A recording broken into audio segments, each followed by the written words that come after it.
Bonjour à tous, alors cette vidéo est une présentation d'une petite expérience artisanale dont le but était de savoir s'il était possible de détecter la rotation de la Terre en réalisant un montage très simple, sans électronique et avec du matériel bon marché et facilement accessible. Bien qu'il s'agisse d'une expérience amateur, j'ai tenu à être le plus rigoureux possible, afin que le résultat obtenu et les conclusions qui en découlent demeurent relativement solides. Néanmoins, ce n'est pas mon métier, j'ai donc pu me tromper quelque part ou oublier certaines choses. N'hésitez pas à me dire ce qui pourrait scientifiquement invalider cette expérience. Des explications supplémentaires ainsi que des liens vers d'autres vidéos sont en description. Je tiens tout de suite à vous prévenir, ne vous attendez pas à observer un effet impressionnant, sinon vous serez très déçus. Il y aura une grosse partie explication pour une toute petite partie expérience. La vidéo sera divisée en 13 chapitres. Les différentes techniques pour parvenir à détecter cette rotation, la solution retenue, le gyrocompas, présentation du matériel de l'expérience, principe de fonctionnement théorique du dispositif, précision sur le champ magnétique terrestre, l'aimant du moteur, précision sur les aimants, étude du moment induit par un aimant, liste des contraintes pouvant perturber l'expérience, récapitulatif, l'expérience et les conclusions. Bon, ça fait beaucoup, mais c'est important pour bien comprendre l'expérience et les résultats. Avant de commencer, on va parler d'un mot qu'on emploiera souvent et que je tiens à définir car il peut induire en erreur. Il s'agit du terme moment, au sens physique. C'est quelque chose qu'on expérimente régulièrement. Sur ce schéma, on a une balance en équilibre sur laquelle on va positionner un poids. Le moment d'une force en un point, ici le point C, se définit comme la multiplication de la force par la longueur L, qu'on appelle bras de levier. Cette formule simplifiée s'applique lorsque la force est perpendiculaire à la longueur. Le moment est proche du terme couple, au sens mécanique. J'utiliserai les deux mots indistinctement même s'ils ne sont pas strictement équivalents. Au milieu du XIXe siècle, le physicien et astronome français Léon Foucault, souhaitant démontrer la rotation de la Terre, va concevoir un dispositif qui portera son nom, le pendule de Foucault, dont un exemplaire peut être admiré au Panthéon de Paris. Certains de ses contemporains ne trouvèrent pas l'expérience suffisamment impressionnante, alors il y réalisa avec l'aide de son collaborateur Froment un autre appareil, qu'il nomma gyroscope. C'est une pièce mécanique d'une remarquable précision, constituant une prouesse technique pour l'époque. Le principe est de faire tourner un rotor à grande vitesse.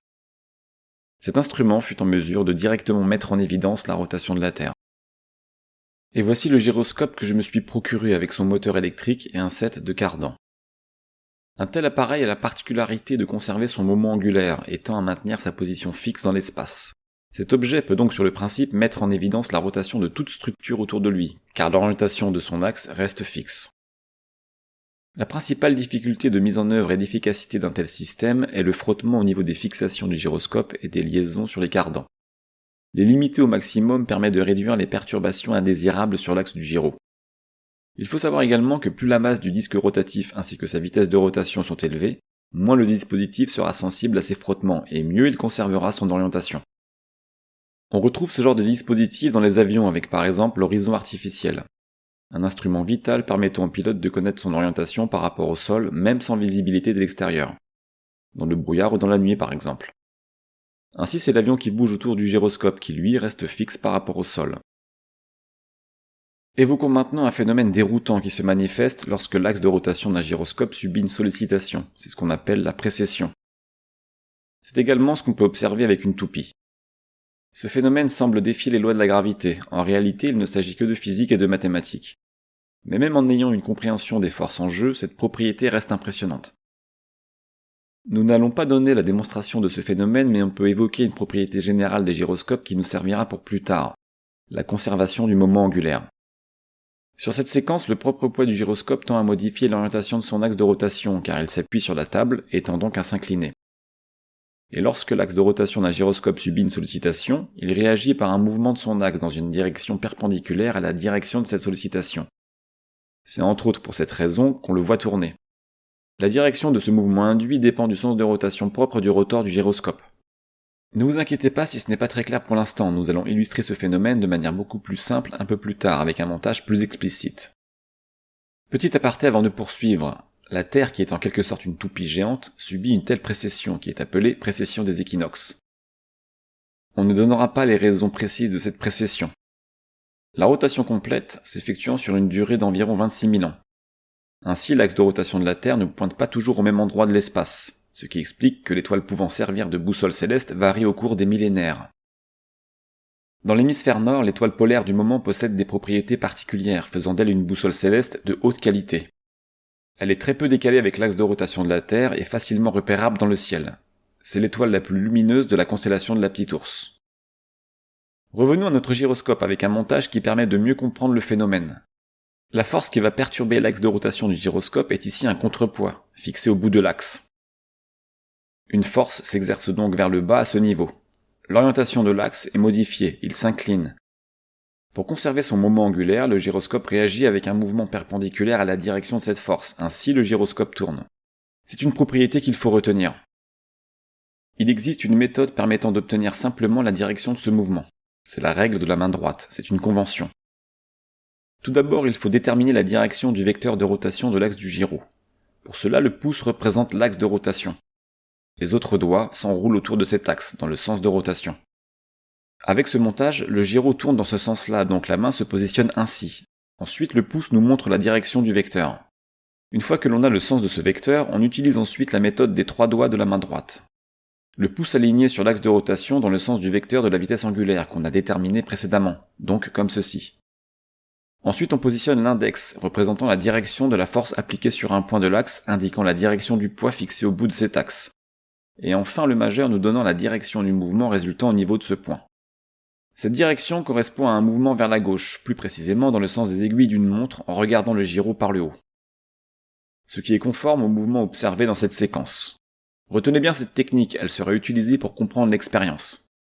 Au passage, on peut noter que le contrepoids abaisse inexorablement l'axe du gyroscope. Nous n'entrerons pas dans les détails pour l'expliquer, mais les frottements, le moment angulaire et le poids contribuent à cette chute. Dans ce passage où le mouvement est brusquement arrêté avec la notice, on voit que le contrepoids chute rapidement. On peut juste garder en tête qu'une contrainte sur la réaction d'un gyro fait que la sollicitation d'origine prend en quelque sorte le dessus. La sollicitation d'origine est ici le poids. Au départ, je pensais parvenir à mettre en évidence la rotation de la Terre simplement avec ce gyroscope et un système de cardan. Mais ça n'a pas fonctionné pour plusieurs raisons. Pour commencer, il y a le câble électrique qui représente une contrainte mécanique malgré son élasticité. Ensuite, les dimensions et la puissance de ce gyro sont malgré tout assez modestes. Son moment d'inertie n'est pas suffisamment élevé pour lutter contre les frottements au niveau des points de pivot. À cela s'ajoute le fait que la vitesse angulaire de la Terre est très faible. C'est seulement un petit degré parcouru en 4 minutes. Pour illustrer cette difficulté, voici un montage dans lequel a été ajouté du papier au niveau des liaisons pivots, afin d'augmenter volontairement le frottement. On voit qu'avec un mouvement de la structure à une vitesse angulaire élevée, l'axe de rotation du gyroscope maintient son orientation malgré les frottements. Mais lorsque cette vitesse angulaire devient trop faible, il ne parvient plus à maintenir son orientation fixe. Les frottements sont donc une énorme contrainte. Une solution à ces problèmes serait d'embarquer le moteur et la source d'énergie en même temps, ça permettrait de maintenir un moment d'inertie maximum et relativement constant, tout en évitant la contrainte du câble. Un tel montage nécessiterait néanmoins un équilibrage parfait afin d'éviter les mouvements de réaction parasite du gyroscope. Une entreprise difficile dans le cadre d'un montage fait maison. Voici le dispositif d'une personne qui a tout de même tenté de relever le défi avec ce même gyroscope et du matériel simple. Vous trouverez en description les liens vers ces vidéos. L'astuce principale consiste à utiliser de l'eau pour supporter le poids du dispositif. Cela permet d'avoir des frottements extrêmement limités dû à la faible viscosité de l'eau. Ce montage est très intéressant et plutôt bien optimisé au niveau des frottements, mais le résultat obtenu ne semble pas convaincant. Un équilibrage parfait semble très délicat à obtenir. L'utilisation d'un système gyroscopique à cardan a potentiellement l'avantage de pouvoir directement mettre en évidence la rotation de la Terre, mais est un dispositif très complexe à mettre en œuvre avec du matériel maison. Mais comme finalement le but n'est pas de mesurer avec précision la vitesse de rotation angulaire de la Terre, il va dans le cadre d'une deuxième expérience plus convaincante élaborer un dispositif utilisant le principe du gyrocompas. Je me suis très largement inspiré de ce montage en y apportant des modifications pour notamment mieux prendre en compte les perturbations liées au champ magnétique du moteur électrique. Et dans ce montage, l'axe de rotation de la boîte est centré sur le moteur. Dans le mien, l'axe est centré sur le gyroscope. Le gyrocompas est un instrument permettant d'obtenir la direction du pôle nord géographique sans utiliser le champ magnétique de la Terre, contrairement à la boussole qui donne une direction qui peut être à certains endroits du monde très décalée par rapport au nord géographique. Petite précision, le pôle nord géographique est aligné avec l'axe de la rotation de la Terre sur elle-même. Les gyrocompas seront utilisés comme instrument de navigation sur les bateaux dès le début du XXe siècle. Nous n'allons pas entrer dans les détails mais plutôt expliquer brièvement le principe de fonctionnement. Pour information, les mouvements dessinés dans les schémas explicatifs de cette vidéo seront volontairement très exagérés pour permettre de bien visualiser les phénomènes. Alors sur cette image, il faut imaginer regarder la Terre par en dessous. On a un dispositif placé au niveau de l'équateur, le pôle sud est en face de nous et le pôle nord est derrière. Il y a un support fixé au sol sur lequel est accroché un gyroscope en équilibre. Le point N sur l'axe pointe vers l'est et le point S vers l'ouest. La flèche sur le disque indique le sens de rotation du gyroscope. Dans cette expérience de pensée, nous négligeons les frottements. La Terre, tournant sur elle-même vers l'est, au bout d'un moment le dispositif va se retrouver décalé vers la droite. Le gyroscope tend naturellement à conserver son orientation et on constate ici que l'axe de rotation du gyro est maintenant décalé par rapport à l'horizontale du terrain sur lequel le support est fixé. Cette horizontale est dessinée en pointillé. Le vecteur gravité représenté ici en vert est orienté vers le centre de la Terre. Pour plus de clarté, on va décaler le schéma pour l'avoir droit par rapport à notre regard. Maintenant on comprend bien que cette position du gyroscope induit un déséquilibre. La gravité tend donc à ramener l'axe à l'horizontale. Tout le dispositif tend à effectuer un mouvement comme représenté par la flèche bleue. Le point N va donc descendre et le point S monter. Et comme on l'a vu précédemment, une sollicitation sur l'axe d'un gyro entraîne un mouvement perpendiculaire. Donc en utilisant la méthode de la main droite, appliquée au point N par exemple, et au prix d'une belle contorsion du poignet, on obtient un mouvement résultant qui tend à amener ce point N vers le nord. Ce mouvement induit est représenté par la flèche en orange. Ainsi, en imaginant regarder ce dispositif par le dessus, on observe l'axe pivoter dans le sens inverse des aiguilles d'une montre. Ce mouvement se déclenche dès la première sollicitation de l'axe et tend à aligner l'axe avec le nord géographique, qui sera la position d'équilibre. Car une fois l'axe du gyroscope orienté sur le nord géographique, la rotation de la Terre n'a plus d'influence sur l'axe du gyro. On peut réaliser la même expérience mais en imaginant la position de départ avec cette fois-ci le gyro orienté du côté opposé. On a donc le point N pointant vers l'ouest et le point S pointant vers l'est. Le sens de rotation est maintenu et la flèche se trouve donc maintenant dessinée à l'opposé. Dans cette nouvelle configuration, on constate que cette fois-ci, l'axe de rotation du gyro va pivoter dans le sens des aiguilles d'une montre pour finir de s'aligner sur le nord géographique. Il faut préciser que plus l'axe se rapproche du nord, plus l'effet diminue en puissance. C'est une question de géométrie que l'on ne va pas approfondir ici. Et bien entendu, c'est un peu plus compliqué sur une latitude autre que l'équateur, mais le principe reste le même. On peut juste retenir que cet effet est maximum à l'équateur et diminue avec la latitude. Conclusion, un tel dispositif se comporte comme une boussole mais pour le nord géographique. Le point N se dirige vers le nord, la direction de ce mouvement dépend de la position de départ. En pratique, pour réaliser un gyrocompas, on utilise des contrepoids qui serviront à déséquilibrer le gyroscope. C'est d'ailleurs ce principe qui sera utilisé pour l'expérience qu'on va maintenant présenter. Voici le montage qui flottera sur l'eau. C'est une boîte en plastique dans laquelle est disposé le gyroscope, le moteur électrique et le bloc de pile. La flèche en bleu indique le sens de rotation du gyroscope lorsque le moteur est alimenté. C'est le sens anti-horaire en regardant du moteur. Pour information, au tout début de ce projet, j'avais incorrectement dessiné les pôles de l'aimant du moteur. Sur les images, ça a été la plupart du temps corrigé, mais par contre, dans les séquences vidéo, on voit encore les anciennes directions des pôles. Donc n'y faites pas attention. Et gardez à l'esprit que nous allons consacrer un gros chapitre à l'étude de cet aimant moteur. Là, nous avons le bac rempli d'eau avec la planche de fixation sur laquelle est indiquée la direction du pôle nord magnétique, et une autre flèche montrant la direction du pôle nord géographique. Voici quelques photos de la boîte flottant sur l'eau.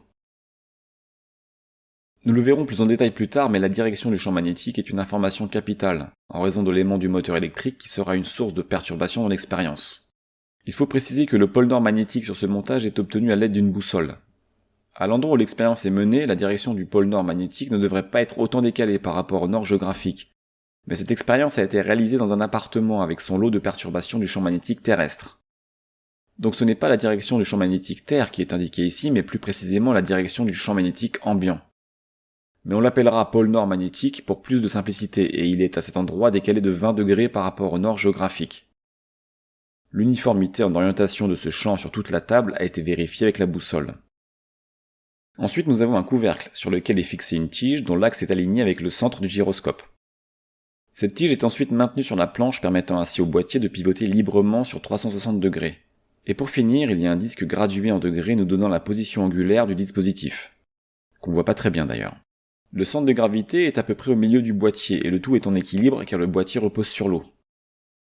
On va expliquer comment va être utilisé le principe du gyrocompas avec notre montage. Représenté ici, nous avons la Terre en vert avec le bac posé dessus. La boîte en violet contenant le gyroscope flotte sur l'eau du bac. Au bout d'un moment, la position angulaire de la Terre va changer, mais le dispositif contenant le gyro va tenter de maintenir son orientation. La gravité induit un déséquilibre des forces au niveau de la boîte, qui va avoir tendance à basculer dans la direction montrée par la flèche orange. La flèche bleue indique le sens de rotation du gyro. Comme on l'a vu dans un chapitre précédent, le déséquilibre génère une sollicitation sur l'axe de rotation du gyro qui va induire en réponse un mouvement de rotation de l'ensemble illustré par la flèche jaune au-dessus.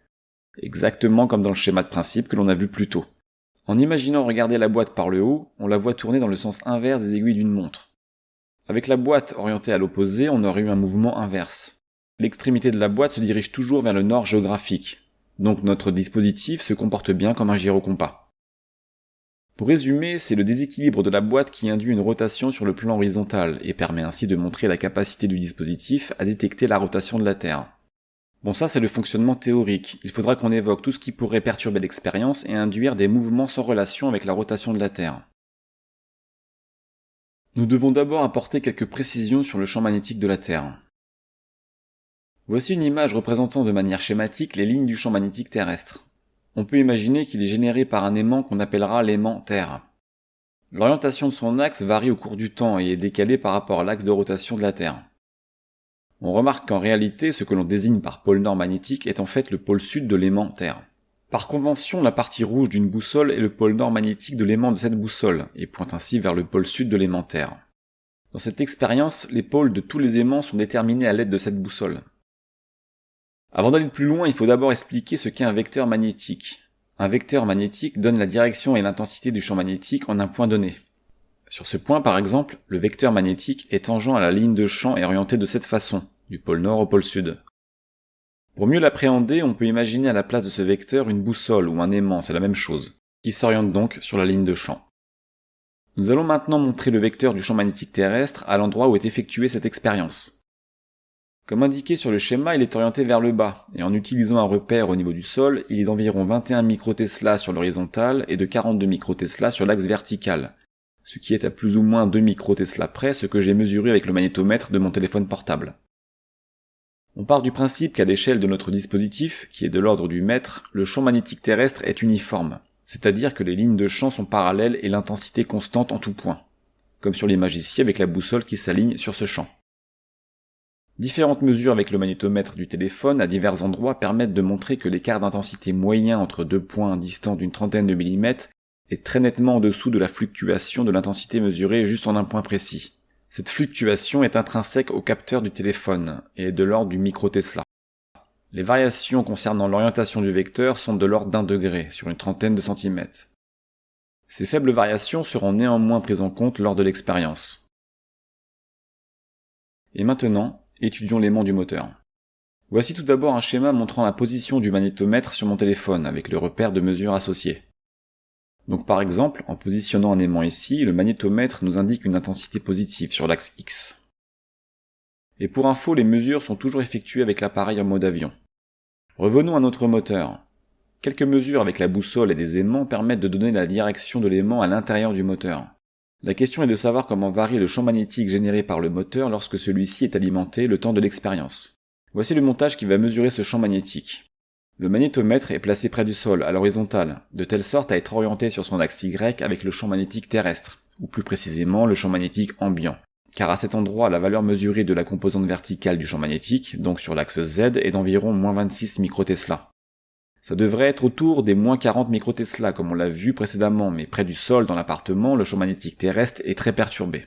Pour plus de simplicité, on va considérer que ce champ est dû à l'aimant Terre. Ensuite, le moteur est positionné à environ 2 cm du magnétomètre, de telle sorte à avoir son aimant aligné sur l'axe Y. Le tout est ensuite finement ajusté afin d'obtenir une valeur de 0 microtesla sur l'axe X et -26 microtesla sur l'axe Z. Ainsi, le magnétomètre mesure sur l'axe Y l'intensité cumulée en jaune de l'aimant moteur en bleu et de l'aimant Terre en vert. Et sur l'axe Z, il ne mesure que la composante verticale de l'aimant Terre. Ensuite, l'enregistrement des mesures est démarré. Au bout de 30 secondes, le moteur est allumé. Et le moteur est éteint au bout de 28 minutes et 30 secondes. Voici les courbes que l'on obtient. N'hésitez pas à mettre sur pause pour mieux appréhender les résultats. On constate que le vecteur total diminue constamment à partir du démarrage. La courbe est proche de celle de la valeur en Y, car on peut remarquer que les valeurs en X et en Z varient très peu, quelques microtesla. En revanche, l'intensité en Y baisse d'environ 70 microtesla, ce qui est un peu plus significatif. On peut donc en déduire que l'intensité de l'aimant moteur diminue au cours du temps lorsqu'il est allumé, mais que son orientation évolue très peu. Ça signifie que le champ magnétique généré par le moteur reste aligné dans la même direction lorsqu'il est alimenté. Cette donnée très importante a été également confirmée à l'aide de la boussole. La très légère variation de l'orientation sera tout de même prise en compte plus tard et incluse dans la marge d'incertitude de l'expérience. Mais pour simplifier, on peut donc globalement considérer le moteur électrique à chaque instant comme un aimant toujours orienté de la même façon, mais dont l'intensité diminue avec le temps. Comme par exemple ici, on voit l'aimant au début de la mesure et là l'aimant au bout de plusieurs minutes, il est juste moins puissant. Nous utiliserons dans cette présentation des aimants. Sur cette image, il y en a 3 d'empilés. L'intensité du champ magnétique généré par ces 3 aimants est à peu près équivalente à celle générée par l'aimant du moteur. Autre information qui nous servira pour plus tard, une mesure du champ magnétique à distance équivalente nous donne 465 microtesla pour les 2 aimants, 793 microtesla pour le moteur éteint et 715 microtesla avec le moteur allumé au bout de 23 minutes. Retenez bien que l'intensité du champ magnétique du moteur reste significativement supérieure à celle du champ magnétique de ces 2 petits aimants. Petite précision concernant les aimants. Un aimant plongé dans un champ magnétique uniforme subit un couple qui tend à l'aligner dans le sens des lignes de champ. C'est le principe même d'une boussole. Ce couple dépend du moment magnétique de l'aimant, noté QM sur ce schéma, et qui est une caractéristique intrinsèque à chaque aimant. Le couple dépend également de l'angle par rapport aux lignes de champ, de l'intensité magnétique de ce champ noté B, et de la longueur de l'aimant. Pour simplifier, on peut considérer que dans un champ magnétique uniforme, un aimant subit 2 forces de sens contraire mais de même intensité sur chaque extrémité de ses pôles. Ces 2 forces génèrent un couple dont l'intensité varie notamment avec le sinus de l'angle. Petite information complémentaire, le fait que 2 aimants s'attirent ou se repoussent est dû au fait que les champs magnétiques impliqués ne sont pas uniformes. Dans ce cas, les forces appliquées sur chaque pôle sont d'intensité distincte, ce qui induit une force résultante totale non nulle et donc un mouvement. Nous allons maintenant étudier l'influence de l'aimant du moteur sur la boîte. La petite difficulté est que cet aimant est déporté par rapport à l'axe de rotation de la boîte. Sur cette image, l'aimant dessiné représente l'aimant du moteur à l'intérieur. On va dans un premier temps s'attarder sur l'influence du champ magnétique global sur le plan horizontal. Voici un schéma simplifié qui représente notre dispositif. Il y a juste l'aimant moteur fixé sur la structure de la boîte par une barre, représentée en noir, pouvant pivoter dans le bac et faire un tour complet. Ce second schéma plus précis découle du précédent. On peut y voir les différentes données qui vont nous permettre d'étudier précisément l'influence du champ magnétique. Ça semble un peu compliqué, mais ça n'est pas tant que ça. Les passionnés de maths pourront s'attarder sur les détails. On a donc l'aimant fixé perpendiculairement sur une barre, elle-même fixée sur un pivot pouvant ainsi tourner librement sans contrainte. Le tout plongé dans un champ magnétique uniforme, ici nommé B. Ce qu'il faut surtout voir, c'est la distance notée L entre l'aimant et le point de pivot, les dimensions de l'aimant, ici R x 2, et très important, l'angle gamma pouvant aller de 0 à 360 degrés. F représente la force exercée sur chaque pôle et est constante, car le champ B est uniforme. Elle ne sera pas dirigée dans le même sens selon qu'elle s'applique sur le pôle nord ou sud de l'aimant. Quelques calculs plus tard qu'il n'est pas utile de montrer ici permettent d'obtenir la fonction suivante décrivant le moment total exercé sur le dispositif en fonction de l'angle gamma. On remarque que curieusement la longueur L n'influe pas sur ce moment total, ce qui ne semble pas intuitif. Dans ce schéma, une valeur du moment total négative induit une rotation dans le sens horaire, et une valeur positive induit une rotation dans le sens anti-horaire. Par exemple ici, l'angle gamma est de 30 degrés, ce qui nous donne un moment total négatif et donc dirigé dans cette direction, dans le sens horaire. Voici maintenant la courbe de cette fonction. En coordonnées horizontales, nous avons la valeur de l'angle gamma, et en coordonnées verticales, nous avons la valeur du moment total. On remarque qu'il y a 2 positions où ce moment total est nul, à 90 degrés et à 270 degrés. Dans ces positions, l'aimant moteur est aligné avec la ligne de champ, comme par exemple montré ici avec la position à 270 degrés. La courbe nous montre que la position à 270 degrés est stable, car la moindre perturbation du mouvement dans un sens, par exemple comme ceci, provoque l'augmentation du moment total dans le sens contraire, et tend donc naturellement à ramener la boîte à 270 degrés. Ce qui n'est pas le cas de la position à 90 degrés et qui est donc instable. En effet, une infime variation de la position de la boîte dans un sens génère l'augmentation du moment total dans le même sens, ainsi la boîte s'éloigne naturellement de cette position instable. Pour bien visualiser ce que ça implique concrètement, voici l'image du dispositif avec les 4 angles importants de la courbe précédente. Lorsque la boîte se situe à gauche de l'axe représenté en jaune, il subit alors un couple qui le fait bouger dans le sens anti-horaire, et lorsqu'il se situe à droite de cet axe, il tend à bouger dans le sens horaire. Par exemple, sur cette image, la boîte subit un couple comme ceci. Conclusion, on peut donc connaître l'influence de l'aimant du moteur sur la boîte pour chacune de ces positions. Ça nous servira pour plus tard. On ne le développera pas ici, mais on obtient les mêmes résultats peu importe l'orientation de l'aimant fixé sur la barre. La position d'équilibre finale correspond toujours avec l'aimant aligné avec le champ comme on le voit sur cette image. La même étude mais avec un champ magnétique non parfaitement uniforme, c'est-à-dire avec des lignes de champ non rigoureusement parallèles et une intensité sensiblement variable, nous montre que les positions de moment total nul ne sont pas exactement à 90 degrés et à 270 degrés, mais légèrement décalées autour de ces points, comme par exemple illustré sur cette image. Ça reste de l'ordre du degré. Tout ceci sera bien entendu pris en compte. On va maintenant montrer quelques vidéos pour illustrer ces conclusions théoriques. Pour éviter d'allonger inutilement la durée de la vidéo, les séquences sont raccourcies et s'arrêtent lorsque la boîte atteint sa position moyenne. Les oscillations sont de l'ordre du degré. Vous constaterez également un léger décalage de quelques degrés par rapport à ce que prévoit la théorie qu'on évoquera à la fin de ce chapitre. Les 2 prochains tests ne seront réalisés qu'avec des aimants. La boîte est vide à l'intérieur, le gyroscope, le moteur et les piles ont été enlevés. Sur ce premier test, il y a donc juste un bloc d'aimant qui a été posé dessus perpendiculairement au rayon de l'axe de la boîte. On voit qu'au bout d'un moment, la boîte finit par se stabiliser lorsque l'aimant est aligné avec le champ magnétique uniforme local, indiqué nord-sud magnétique sur le montage. Sur cette séquence, l'aimant est placé de manière non perpendiculaire par rapport à l'axe de la boîte. On constate que la boîte va également finir par se stabiliser avec l'aimant aligné sur l'axe magnétique. Maintenant, on va observer ce qui se passe en installant tout le matériel dans la boîte, le gyroscope, le moteur et les piles. Les matériaux constituant le gyro sont très peu sensibles au champ magnétique, mais peuvent tout de même induire une perturbation sur le système. Les piles et les fils électriques également. Eh bien, on remarque que la boîte finit malgré tout par s'équilibrer lorsque l'aimant moteur est aligné avec le champ magnétique. Dans ce test important, le moteur est allumé mais n'est pas physiquement connecté au gyroscope, comme on peut le voir sur cette image. Ça permet de mettre en évidence le mouvement induit sans avoir les effets du gyroscope. On constate que la boîte finit par s'aligner exactement comme précédemment. L'aimant moteur s'aligne toujours avec la ligne de champ. Cela confirme les résultats obtenus dans le chapitre sur l'étude du champ magnétique du moteur lorsqu'il est allumé. Voici maintenant un test permettant de vérifier également l'uniformité du champ magnétique ambiant sur la position autour de 90 degrés et la symétrie de ce champ avec celui de la position à 270 degrés. Un bloc d'aimant est positionné avec les pôles orientés à l'opposé par rapport au test précédent. On constate que la boîte se stabilise bien autour de 90 degrés avec l'aimant aligné, comme prévu. On a donc pu voir avec tous ces différents tests que les alignements sont globalement conformes à la théorie, mais toutefois légèrement décalés de quelques degrés par rapport aux valeurs théoriques prévues à 90 degrés et à 270 degrés, comme par exemple ici sur cette image. On peut envisager et lister plusieurs explications. Pour commencer, la non-uniformité rigoureuse du champ magnétique global du lieu de l'expérience, en intensité et en orientation. L'immeuble et les appareils de l'appartement perturbant le champ magnétique terrestre. Une autre explication pourrait être liée aux imperfections de montage de l'expérience, avec par exemple le moteur qui ne serait pas parfaitement perpendiculaire au rayon de la boîte.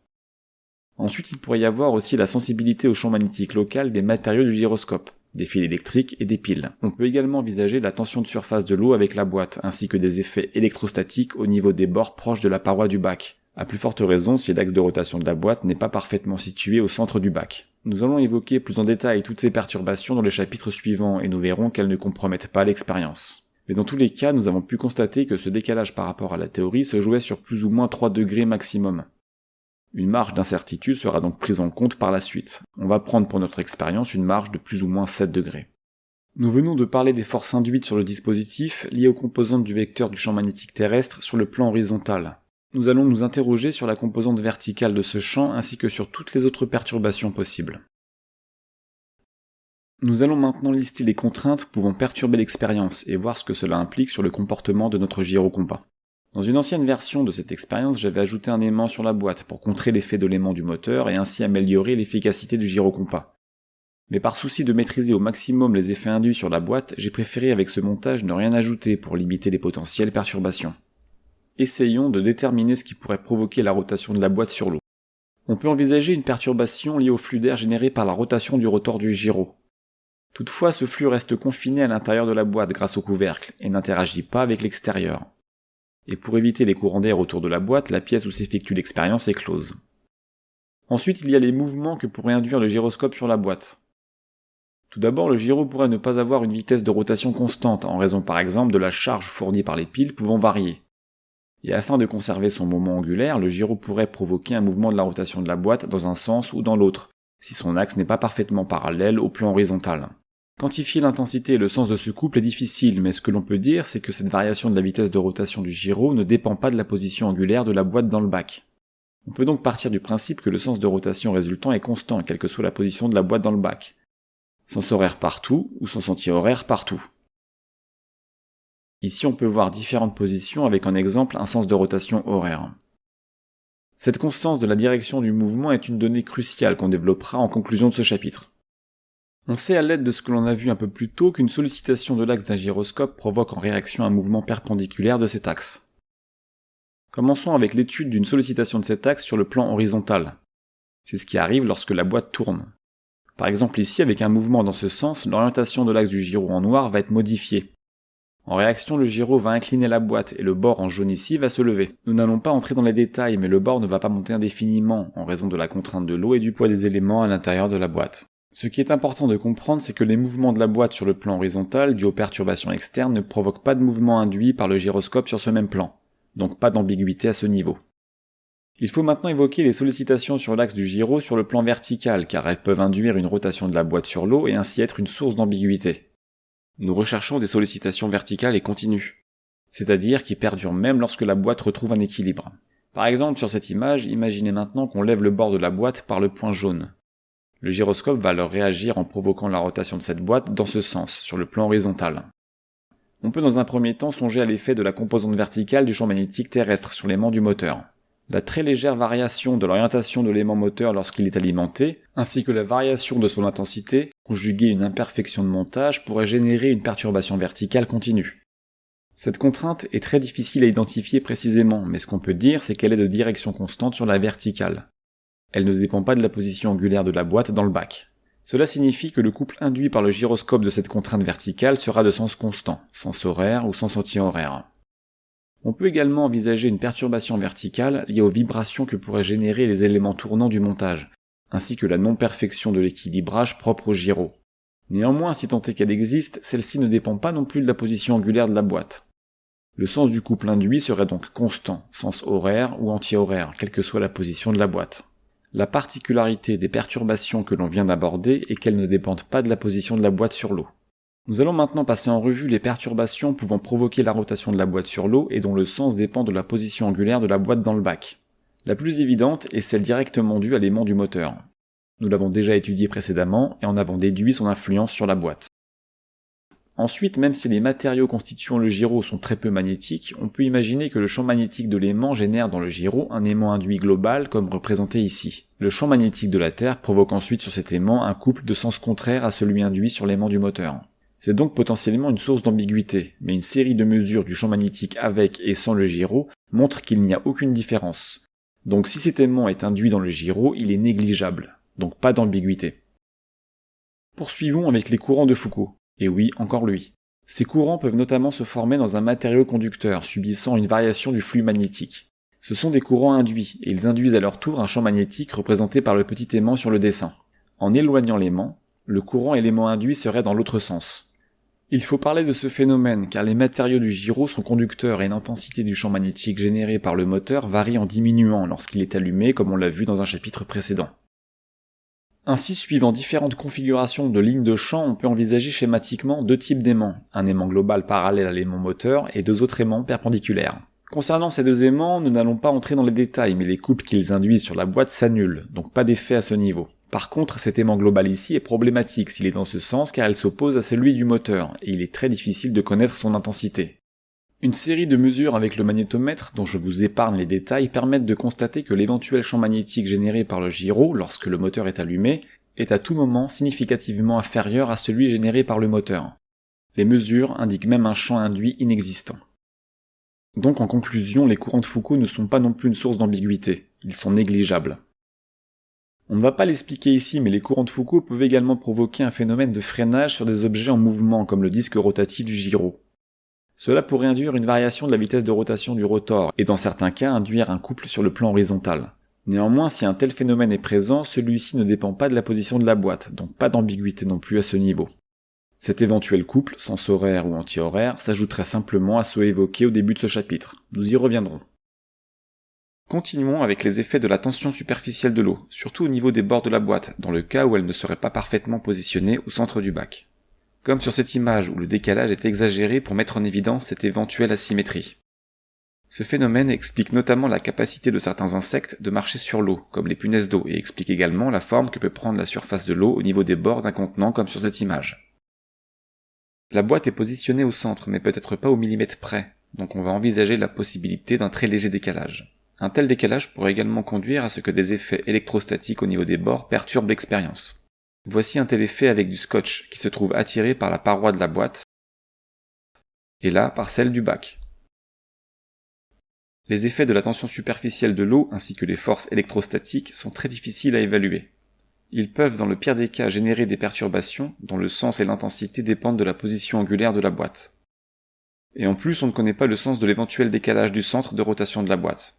Ils peuvent donc être problématiques s'ils dépassent en intensité le couple généré par l'aimant du moteur lorsqu'il est alimenté. Ça fait beaucoup d'inconnus, il faut donc réaliser des tests en exagérant le décalage pour nous assurer que ces phénomènes ne compromettent pas les résultats de l'expérience. Différents montages avec des décalages d'environ 5 mm par rapport au centre du bac ont été réalisés. Et dans tous les cas, un ou deux aimants suffisent à contrer les effets de la tension superficielle de l'eau et du champ électrostatique. Que ces contraintes soient attractives ou répulsives. Différents essais ont également été menés sans aimant, avec la boîte libre, et ont pu montrer que la boîte ne se colle pas sur les bloqueurs. Donc si ces bloqueurs génèrent une force électrostatique, elle est négligeable. Tous ces résultats signifient que la somme du couple dû aux effets de la tension de surface de l'eau et de celui dû aux effets électrostatiques au niveau des bords reste inférieur au couple induit par un ou deux petits aimants, et donc également très largement inférieur à celui induit par l'aimant du moteur même lorsqu'il est alimenté.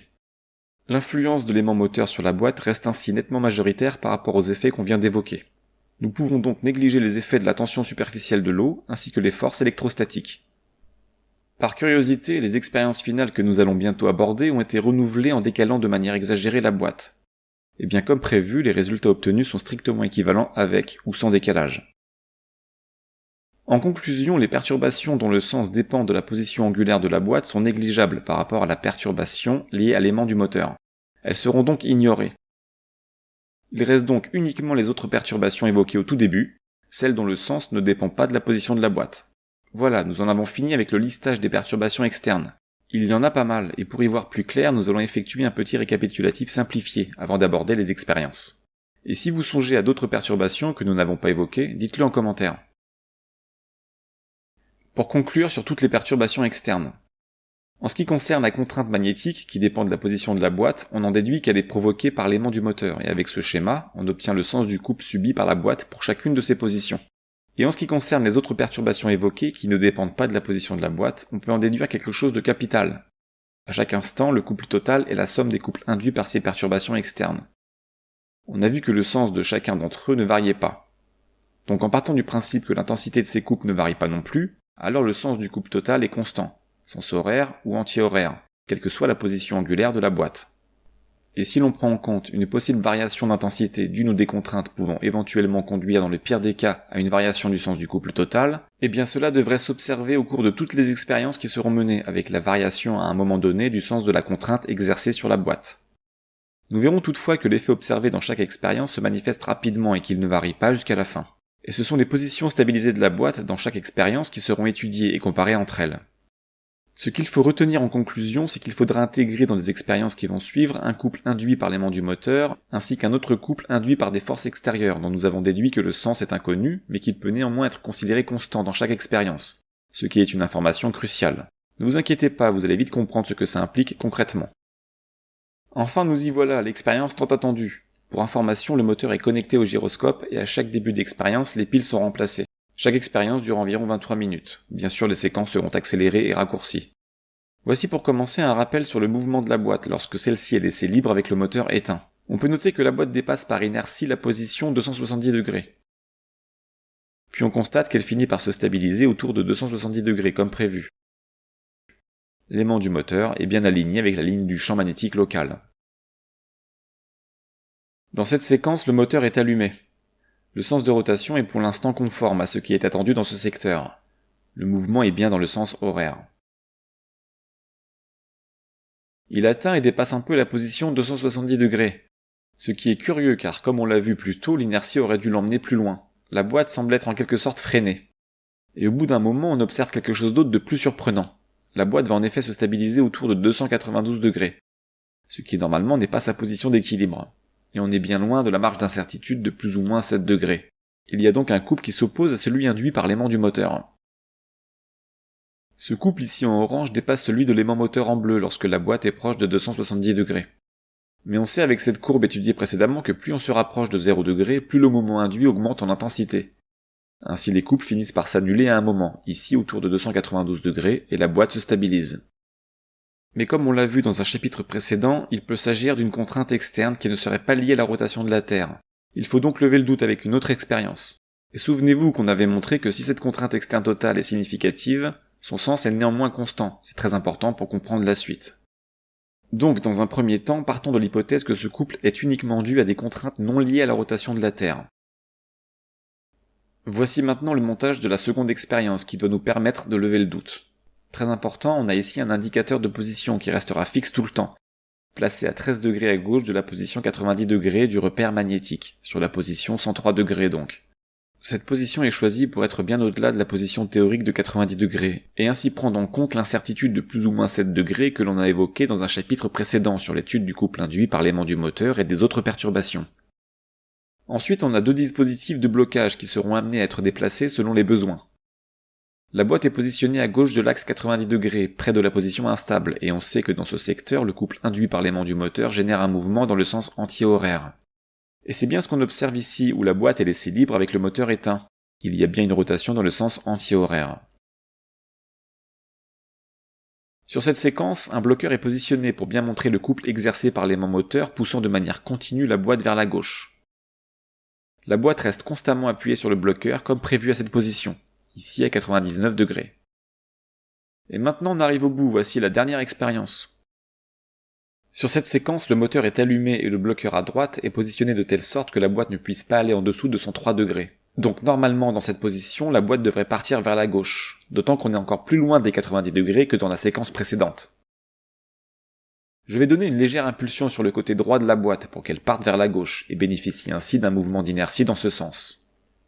Curieusement, on constate qu'elle revient malgré tout vers la droite et se maintient appuyée constamment sur le bloqueur, ce qu'elle n'est pas censée faire. Mais alors comment expliquer ce qu'on est en train d'observer ? Un petit récapitulatif s'impose. Avec le moteur éteint, la boîte positionnée à 99 degrés appuie constamment sur le bloqueur de gauche. La boîte subit le couple induit par l'aimant moteur, ce qui est normal. Avec le moteur allumé, la boîte appuie constamment sur le bloqueur de droite et reste ici positionnée à 103 degrés. Dans cette position, elle devrait normalement partir vers la gauche. Il y a donc un couple qui s'oppose et qui est supérieur à celui induit par l'aimant du moteur. Ce couple est représenté ici en rouge et il s'oppose à celui dû à l'aimant du moteur ici en bleu. Le sens de ce couple est opposé à celui de l'expérience précédente, ici en orange. Souvenez-vous, on était parti de l'hypothèse que ce couple en orange était lié à toutes les perturbations externes. Et malgré tout, on observe un autre couple qui s'oppose et qui est donc supérieur au couple cumulé de cette perturbation externe totale et de celui induit par l'aimant du moteur. D'où vient ce couple ? Tout à l'heure, nous sommes partis du principe que ce couple en orange était uniquement dû à des contraintes non liées à la rotation de la Terre. Mais comme on l'a évoqué dans un précédent chapitre, on ignore le sens de ce couple. Donc on peut maintenant partir de l'hypothèse que c'est plutôt ici le couple rouge qui est uniquement dû à des contraintes non liées à la rotation de la Terre. Mais dans ce cas, en revenant sur le résultat de la première expérience, on obtient donc un couple qui s'oppose et qui est supérieur au couple cumulé de cette perturbation externe totale en rouge et de celui induit par l'aimant du moteur en bleu. En conclusion, même en prenant en compte un couple total induit par toutes les perturbations externes, nous observons dans tous les cas un mouvement de la boîte qui s'oppose à tous les couples possibles exercés sur elle. Il doit donc forcément rester quelque chose. Il y a un élément à l'intérieur de la boîte qu'il ne faut pas oublier et qui tourne depuis le début. Il s'agit bien sûr du gyroscope. On sait depuis notre étude sur le gyroscope qu'une sollicitation sur son axe provoque une modification de l'orientation de cet axe. Donc pour expliquer ce que l'on observe, il nous faut trouver la direction de cette sollicitation qui provoque continuellement un mouvement de la boîte dans le sens horaire ou anti-horaire, selon la position de la boîte dans le bac, comme on a pu le constater. En connaissant le sens de rotation du gyroscope et avec la règle de la main droite évoquée au début, on en déduit qu'il s'agit d'une force verticale s'appuyant donc sur l'axe du gyroscope de ce côté de la boîte, et dirigée de haut en bas dans cette expérience et de bas en haut dans celle-ci. En gros, quelque chose appuie sur la boîte dans un cas et la tire vers le haut dans l'autre cas. Qu'est-ce qui peut faire que la boîte se soulève d'un côté ou appuie sur l'eau de l'autre côté? Il n'y a pas de trucage ni de fil invisible, donc il ne peut s'agir que de la rotation de la structure sur laquelle est réalisée cette expérience. Cette structure s'appelle la Terre et elle tourne donc sur elle-même autour d'un axe orienté nord-sud. Le gyroscope, par principe, essaye de maintenir sa position fixe. La gravité force l'équilibrage de la boîte et génère ainsi un couple sur l'axe du gyro, qui va donc réagir avec un mouvement de rotation de son axe sur le plan horizontal. Et c'est bien ce qu'on a observé. Notre dispositif se comporte donc bien comme un gyrocompas, celui qu'on avait étudié dans un précédent chapitre. Il est évident que cette expérience ne permet pas d'obtenir avec précision l'orientation de l'axe de rotation de la Terre, mais elle montre qu'il est possible d'élaborer un dispositif capable de détecter cette rotation avec du matériel simple en fabriquant un gyrocompas rudimentaire, ce qui est assez dingue quand on y pense. Si vous avez des questions, si vous avez relevé des erreurs, des imprécisions, ou si vous avez une autre hypothèse pour expliquer ce qu'on a observé dans cette expérience, n'hésitez pas à en parler en commentaire. Et voilà, c'est fini, j'espère que ça vous aura plu malgré la longueur. N'hésitez pas à reproduire une telle expérience si vous souhaitez observer les effets de la rotation de la Terre par vous-même. Donnez la description de vos montages ainsi que les résultats obtenus en commentaire de cette vidéo. À bientôt!